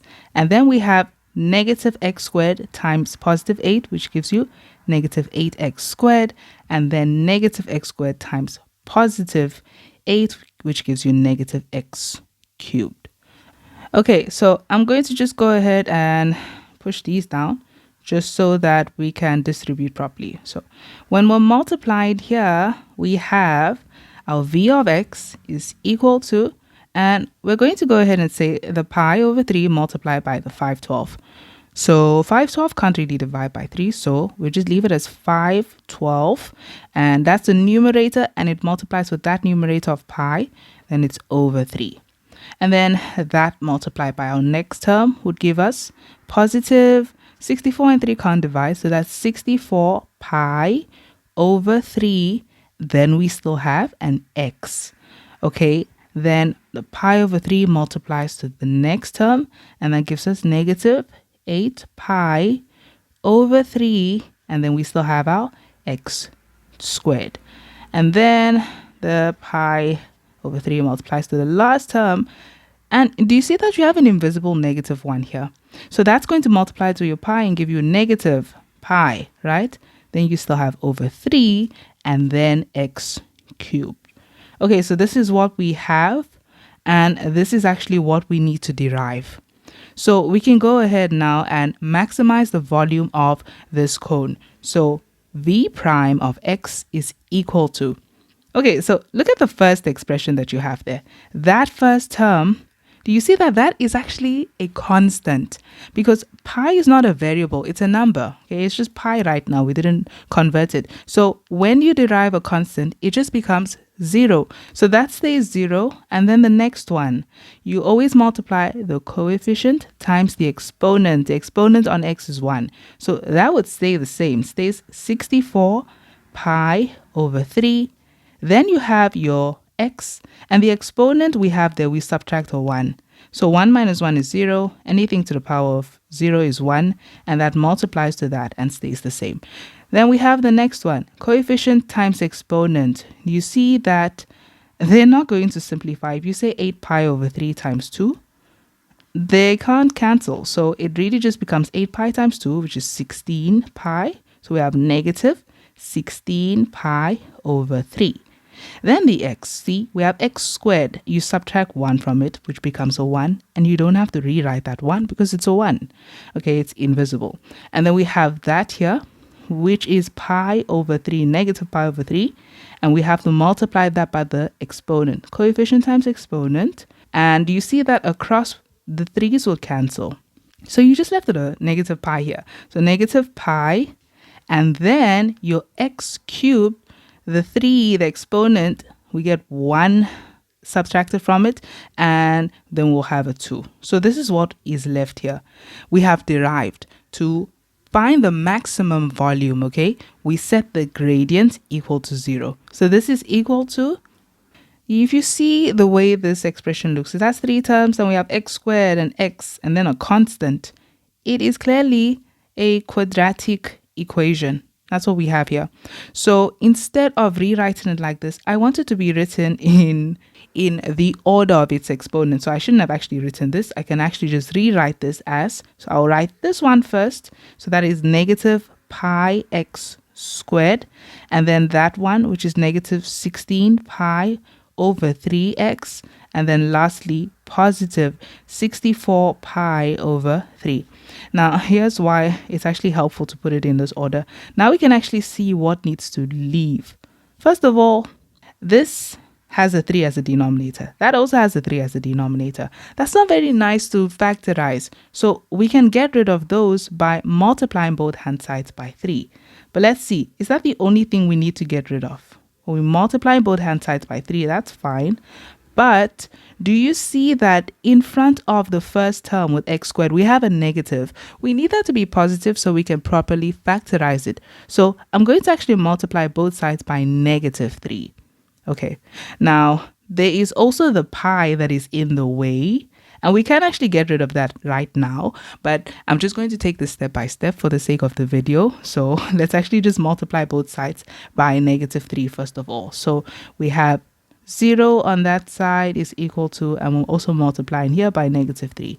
So anything times 0 stays 0 is equal to, and let's distribute. So you see that becomes positive, and we have 3 pi x squared. And then negative 3 times that, what will happen is that the negatives cancel and become positive, but the 3 would also cancel with that denominator. So now you're going to have a positive, that 3 is gone. We have 16 pi. Then negative 3 multiplies with that. Negative times positive gives you negative. The 3 and the 3 cancel, and you're left with 64 pi. Okay, and this is why I said I'm going to just work through it step by step for the sake of the video. I wanted to get rid of the pi already by multiplying both sides by negative 3 over pi, because that would have gotten rid of the numerators of pi. But we can just do that over here. So you see that all through, there is a pi as a common factor. You can choose to, and I realized that I forgot the x here. Sorry about that. So that should have an x still. Okay. So because we have pi as a common factor all through, you can take it out as a common factor, but then you're still going to have to divide both sides by pi because pi is a number. So you might as well just divide both sides by pi straight away. And so we divide by pi, and 0 divided by pi stays 0. Okay. And then we're going to have 3x squared plus 16x minus 64. Okay. And now we have our trinomial and we can factorize this. So this is one of those trinomials with the coefficient in front of x squared. And because it's such a big number with 64 when you multiply, I'm not going to use the factor method when we multiply these two. I'll just use the cross method. So the cross method, we're going to get the factors of the first term, which is 3x and x. 3x times x gives you 3x squared. And then the factors of 64. Now, I have to really think about this because 64 is big. I don't want this number to become too big so that it's not able to give me a 16. So I'll try to take the smallest factors, or at least small factors of 64. So you can kind of take 64 and then say, if you said 64 and let's just divide it by something big so that it can divide by, like 8. Okay, 8 and 8. We can try 8 and 8. Because if you try something like 4, that gives you something too big here, 16. That's not going to help us get that 16. So let's try 8. So that is 8 times 8. And now when we decide which should take the positive and the negative, because you see that negative 64, that is negative, meaning for you to get negative 64, one of these two must be negative. Okay, you need to give, because your middle term is positive, it stayed positive, it means the bigger factor needs to be negative. So how do you create the bigger factor? You say 3 times 8, and that gives you, that's why it's called the cross method. We're just cross multiplying. So 3 times 8 gives you 24x, right? We have with that x there. And then the x times 8 gives you 8x. So do you see now that which one should be negative and which one should be positive? This should stay positive. This should be negative. Okay, so that our answer remains positive like we have here. So I'll give the negative to this one because that is what we multiply to get negative 8x, and then that stays positive. 24 minus 8 is 16x. Okay, so do you see that we really do get our middle term? And that's how we know that these are our factors. So our factors are 3x minus 8 and x plus 8. So 0 equals 3x minus 8 and x plus 8. And now we go ahead and simplify. So 3x minus 8 equals 0, and then we have x plus 8 is equal to 0. Here, I'm already going to simplify that. X is equal to negative 8. you know that that's not possible because x here is a distance, okay? That cannot be negative. Okay. So it's a length. Lengths are never negative, so that's invalid. And so here we have 3x equals, we take out negative 8 over, then divide both hand sides by 3. Therefore, it means that x is equal to 8 over 3. Okay, are we done? No, not really, because they didn't really ask us just to find x for which this volume of the cone will be at a maximum. That was not the question. The question is determine the ratio between the largest volume of this cone, meaning the ratio between the maximum volume of the cone and the volume of the sphere. So we still need to find the maximum volume of the cone. We just found the x value at which the volume will be a maximum. Now we actually have to find the maximum volume of the cone. So to find that, we will take this x value at which that is going to be at a maximum and we'll substitute it into the volume of the cone. That will give us the maximum volume. So the volume of the cone is seen all through here. You can take this one, but I don't like the way that looks. That just looks so, distributed. So I'll take this one. This one looks better to take, the 1 over 3 and that. So let me rewrite that. So we have that now. We say volume, so V of 8 over 3, because at that x value, we have this volume being at its maximum. So this is equal to, and we're just going to substitute. So 1 over 3 pi, and then 64 minus, for the sake of the way my calculator behaves, I'll just leave it as 8 over 3 all squared, and then 8 plus 8 over 3. So we're just substituting that in place of x. Okay, let's go ahead and do that. And what we get in terms of pi is, so we have the 8 over 3 is equal to, and we're going to get 16,384 pi over 81. Okay, so the reason I'm not simplifying that is because this is not our final answer. We have to answer the final question. The final question is we need to determine the ratio between the largest volume of this cone and the volume of the sphere. Okay, so what they mean by that, remember, ratios are fractions really. We need to determine the ratio or how this is going to look as a fraction if we take the largest volume of the cone, so the volume of the cone, right, and the volume of the sphere. So we're going to put that over the volume of the sphere. Okay, so that's really what we're going to do here. Now, because I don't actually want it to be decimals, and the reason I don't want it to be decimals is because I want it to be a ratio, I'm going to take, with the volume of the sphere, I'm going to actually take it like this. I'm not going to take the rounded off version of it. I'll just take that so that it just remains a fraction.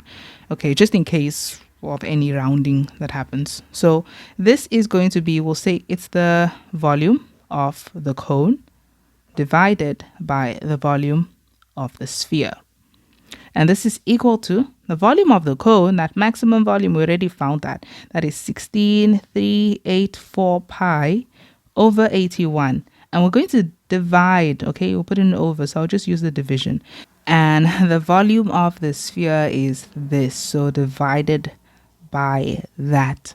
Okay, and this is what we're going to get. Let's go ahead and divide by that. So on your calculator, you would have already had this recorded. So you could just press that answer button. I don't have to really. I'll just say equal to and then say divided by, and then actually divided by that value, that 2048 over 3, and that is in terms of pi. So pi, it's going to do that again. So I need to put a bracket in front of mine because that happens. But on your normal Casio calculator, it won't do that. Okay, so do you see what we actually get here? We get 8 over 27 as a ratio, and I'm going to leave my answer like this just because they said ratio. So that is our answer, 8 over 27, or 8 is to 27, and that is our answer. Okay, so do you see now, if you work through this in that chronological order, it should work out well and you will get better at working through these questions. Okay, so we move on to the last part of the last question for this video, which is the May-June 2021. So this was the last paper where I saw this question, this type of question appear, okay, where we have things like this or circular types of shapes. So in 2022 to 2024, I didn't really see these questions appear again. So you can still make sure you practice them, but do make sure you practice your graphs because they like to include cubic functions, okay, in calculus. So we move on to this question. Okay, we're on the last question for this video, and that is the May to June 2021 paper. So it is question 10.2, not the entire question 10, because question 10 didn't really have a particular question like this. So this question says, O is the center of a semicircle passing through A, B, C, and D. So we have a semicircle over here. The radius of the semicircle is x minus x squared units for values of x that are greater than 0 but less than 1. Triangle AOB is a right angled triangle at O. Okay, so this is what we have. And the first question is they want us to show that the area of the shaded part is given by this. Okay, so we will of course still be looking back at this, but right now if you look at this, you won't really be able to see what they did to actually find that area. So we need to actually construct a way to find the area of this. So the shaded part is this. We need to construct a way to find the area of this part. So we could think about it like this. You see, we have a semicircle. So we could have said, okay, what about finding the entire area of the semicircle? And then when we find that area, we just remove everything here, right? But the problem with that is not a very good idea. And the reason why is because for you to remove this entire area, you need to construct a way to actually find the areas of these individual shapes, okay? Like this sector over here, this sector over here, and also the right angle triangle. So that actually complicates things. What we can actually do is look at it like this. How about we find the area of this entire sector, and then if we find that area and we subtract from this area the area of your right angle triangle, if you remove that, do you see that you'll be left with that shaded part? So the bigger shape that looks like a pizza slice, right, minus the right angle triangle would give you that. So here's the thing with finding that, well, this part, because we need to find that first. This entire sector of this semicircle. We can look at it like this. You see that they gave us an angle. We have 90 degrees. So if you think about what that is, the angles, right, in this semicircle over here, right, if you add up all these angles here, they would add up to 180 degrees because angles on a straight line equals 180 degrees. And you see that this triangle that we have here, the right angle triangle, it has a 90-degree angle. So it means that this sector of this shape, okay, the sector of the semicircle, because this is 90 degrees, you see that 90 degrees is exactly a half of 180. That would mean that that sector of the semicircle is exactly half the size of the entire semicircle. So we have the entire semicircle, and then this is half of it. That's half the area. So really what we have to do is find the area of that sector, half of the semicircle, and then subtract it by the area of your right angle triangle. And that would give you the area of the shaded part. Okay, let's go ahead and do that. We're going to go ahead and say to find that shaded region, we need to go ahead and find the area of half the semicircle. So half, let me just call it area. The area of half the semicircle, and then we would subtract that by the area of that right angle triangle, which is of course triangle AOB. So minus the area of triangle AOB.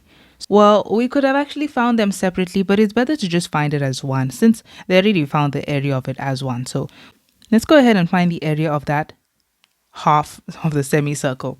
So if you think about a semicircle, it's already half a circle. The area of a circle is pi r squared.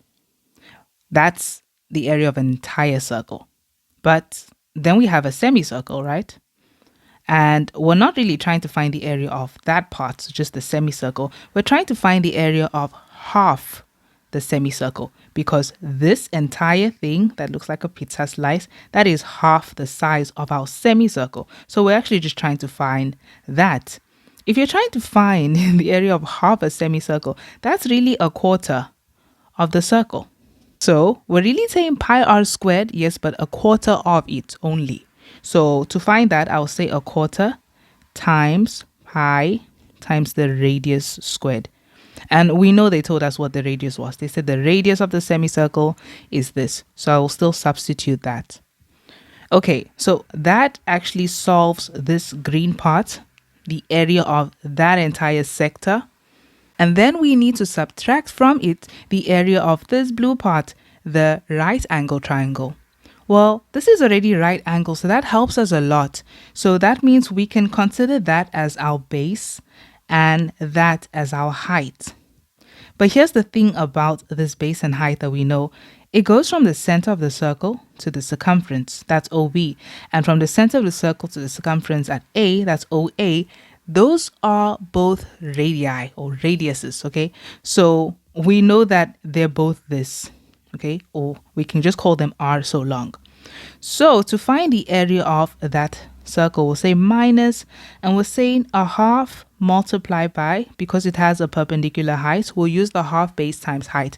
A half multiplied by our base, which is an r, multiplied by our height, which is also an r. So that's really r squared. Okay, so it's a half r squared, but I'll just leave it as times for now.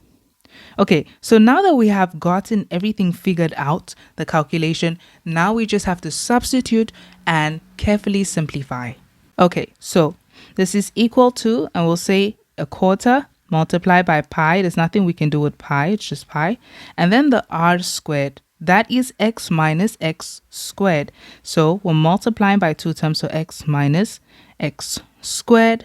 X squared. Now remember, our radius is squared, okay? This was just the radius. We still need to square that. So we'll still say all squared. And then we have minus a half multiplied by, and it's the same thing, r squared. So that is x minus x squared. So that is going to be all squared as well. Okay, so let's go ahead and simplify. Is there anything that we left out? Not necessarily. Okay, so this is the calculation, and we just need to try to make sure that we don't make mistakes as we go on. So this is equal to, and I'm going to actually put this as a fraction because we have over 4 here. So this is really, we could rewrite this as pi over 4. Okay, again, remember it's numerator times numerator, denominator times the denominator you have there. Okay, so that's pi over 4. And then here, let's go ahead and just multiply. So we'll multiply that. So let's leave this as pi. And since they are really just one term, I'll just put them all over 4. Okay, so the denominator is now here, that 4. And then we have this. So we have to distribute that. You see, it's being squared. It's a binomial squared. So say the first term squared is x squared. Then the second term squared is positive x to the power of 4. Then first term times second term would give you negative x cubed, and then you just multiply that by 2, and that would give you negative 2x cubed. Okay, so that's what we have there. And now we already know what x minus x squared all squared gives you. So for that, then we have minus a half, and I'm also just going to do the same thing here. So put it all over the 2. So 1 times anything stays the same. So I really just have to rewrite that. So it's in bracket. And we know now that when we distribute that, it gives us this that is inside the bracket, which is x squared minus 2x cubed plus x to the power of 4.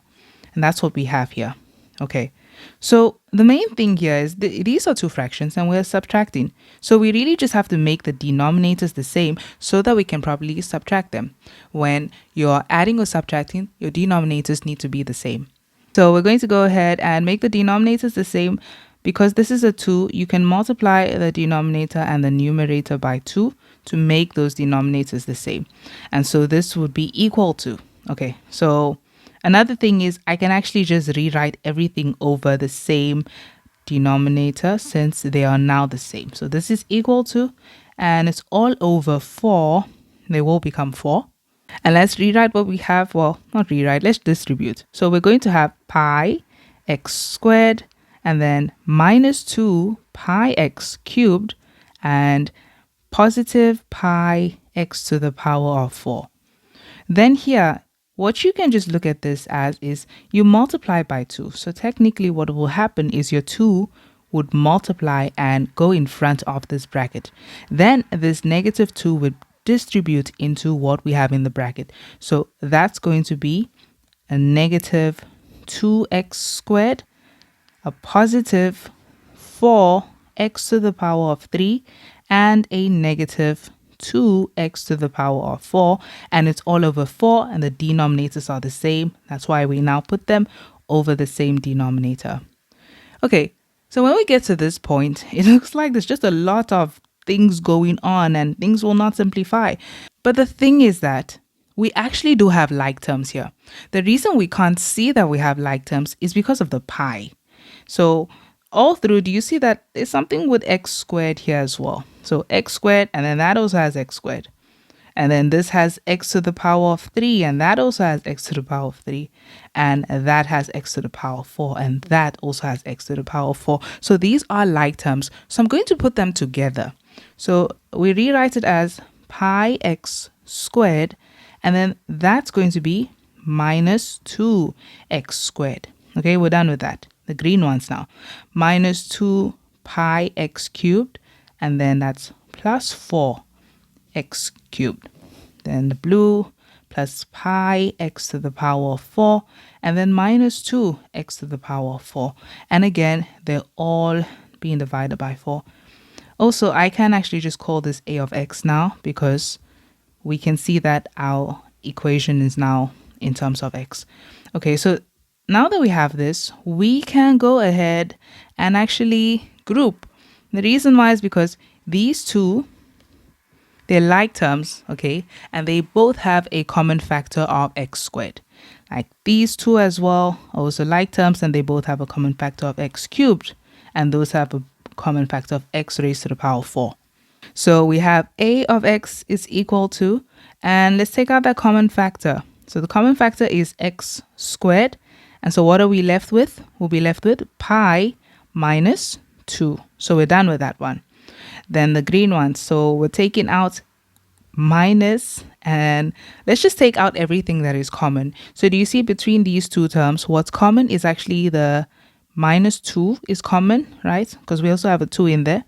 And then we have x cubed that's common. So what is left here? Okay, it's only the pi left here, first of all. Okay, so it becomes positive. And then if you say this divided by that, it's going to be negative 2 that you have left. Okay, probably going to be all grouped together.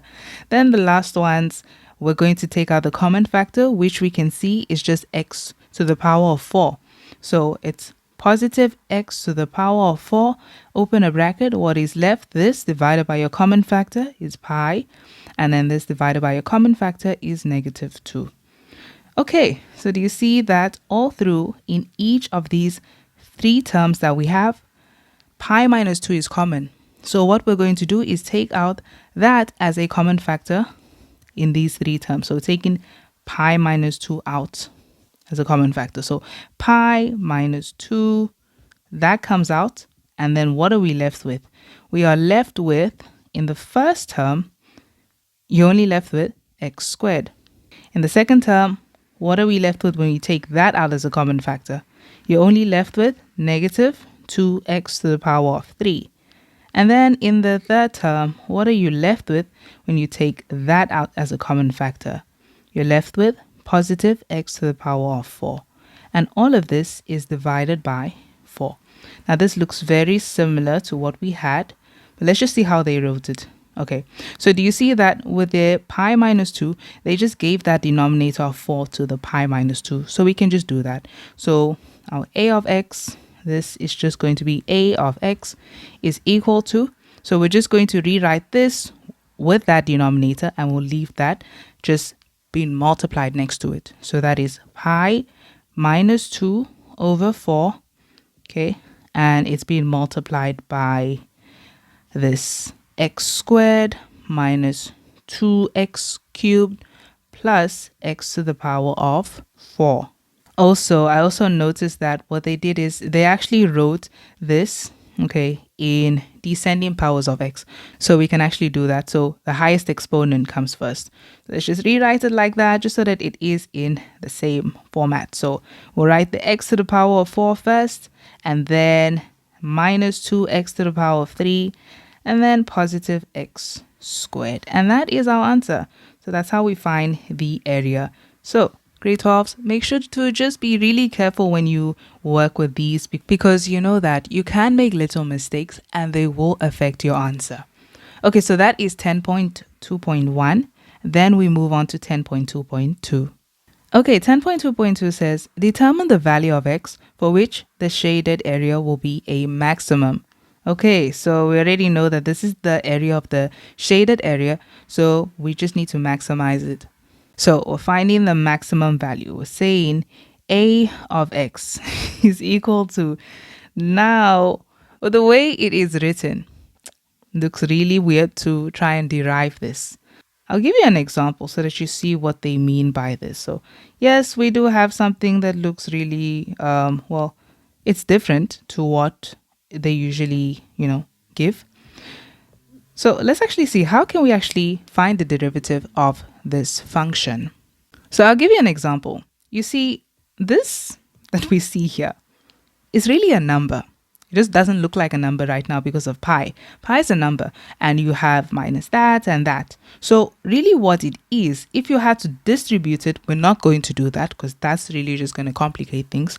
We're not going to distribute it back. But what it really is a common factor. Okay, so we're going to treat it as a common factor. So here, let me give you an example. Let's say you had an expression and it was f of x is equal to 4, that's our common factor, multiplied by x squared minus 2x cubed. I don't want to actually just like put 3 terms, 2 terms is fine. Okay, so it still kind of holds that same idea. We have our actual function in terms of x and then a common factor. Okay, so this is what they're actually going to do, what they want you to do here. So normally if you were deriving this, you would actually just try to distribute this, and it's not really necessary, but I'll just show you why it's not necessary. If you distributed this would have been 4x squared and minus 8x to the power of 3, right? Then you would have still needed to derive this, okay? So derive it, and then you would get 8x and minus 24x squared. Then you would set it equal to 0, the gradient equal to 0, and you'd still have that. And then you'd finally need to solve for x. Now to solve for x, do you see that you have to get rid of that common factor? Okay, so you would have gotten rid of that common factor. You maybe divide both sides by 8. So 0 equals x minus 3x squared. And then you would factorize and solve for x. Okay, so if you look at the steps that we took to derive this, or really just find the turning point of this, really the first step was we went ahead and distributed that. Okay, then after that what we did was we derived, and then after deriving it we set the derivative equal to 0. Then we actually simplified by removing the common factor. So we removed the common factor. Instead of doing it this way, what we could have done is this. We could have decided to first derive the expression without removing any common factor. Okay, so what we would do is derive the expression that is in terms of x. So not the common factor, this part. So we would say f prime, because really the idea is that you're still going to set it equal to 0, so you still have to remove any common factors that they are. So if f prime of x is equal to 4, and then we would have derived that as 2x and minus 8x squared. Now that that is derived, you would set the derivative equal to 0, and then you still have 4 times 2x minus 8x squared, and then you would get rid of the 4, remove the common factor. So do you see that it's still the same thing that we did? And then after doing that, we would solve for x. So the only thing we didn't do here is we just didn't distribute that in. That's all. So just make sure you derive that function that is in terms of x, that part that is in terms of x. Okay, so with this, that is exactly what we're going to do here. We'll say a prime of x is equal to, and we'll leave our common factor because that is really just a factor. So it is pi minus 2 over 4. And then we're going to go ahead and derive that. So that's going to be coefficient times exponent, which gives you, we're going to have 4x and then exponent minus 1, 3, and coefficient times exponent minus 6x to the power of 2. And then again, the same thing, we'll have positive 2x and then to the power of 1, which we don't have to rewrite.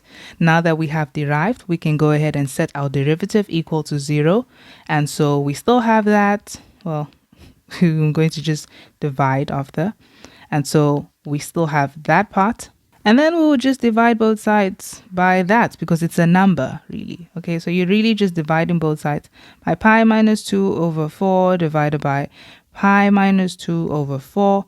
0 divided by anything stays 0, but remember, anything divided by 0 is undefined. So it's equal to, and then we will have that expression there, 4x cubed minus 6x squared plus 2x. And now we can go ahead and solve for x. So to solve for x, do you see that we have common factors here? So we can take out the common factor of 2x, that's what's common all through. And then what do we have left? 4x cubed divided by 2x is 2x squared.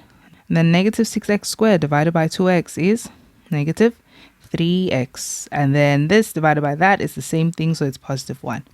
Okay, so what we have is this, and then we can factorize our trinomial there is equal to 2x, and we have here, let's factorize that, open up two brackets, and you can say 2x times x, and the factors of 1 is really just 1 and 1. And the middle is the only negative one. When only the middle is negative and that is positive, the only way that can happen is if that is negative and that is negative. That's why you said this times this gave you positive 1.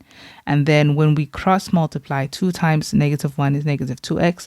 And then x times negative 1 is negative x. Do you see that that would give you negative 3x, which is our middle term? So we know these are our factors. So 2x minus 1 and x minus 1. Okay, so we're factorizing. You have 3 things being multiplied and they're equal to 0. It's either the first one is equal to 0, or the second one is equal to 0, or the third one is equal to 0. And then we just solve for x. Here we can divide both sides by 2. Therefore, x is equal to 0, or here, take the negative 1 over, 2x equals 1. Divide both sides by 2, x equals a half. And then lastly here, take the negative 1 over, x equals 1. Okay, so we have 3 answers. X equals 0. Well, we're going to actually just look at it and check. Okay, so let's see what the radius was, because that's the expression that we had, where we got x really. So x minus x squared was your radius. If you think about that, x minus x squared was our radius. Remember, a radius is a length. It can't be negative and it can't be 0. So let's substitute our values to see which one is actually correct. So 0 minus 0 squared is 0. So do you see that that's not possible? The radius can't be 0. It's a length. And then if we tried a half minus a half all squared. Okay, a half squared is a quarter. So that's a half minus a quarter, and a half minus a quarter is a quarter. So that is an actual length. Okay, so that's probably fine. Then if you tried 1, it's really 1 minus 1 squared. 1 minus 1 squared is 0, because that's 1 minus 1, which is 0. And we can't accept that. And therefore, our answer is equal to a half. only. So x is actually equal to a half. And that's really all they asked us for here. Determine the value of x, for which the shaded area will be a maximum.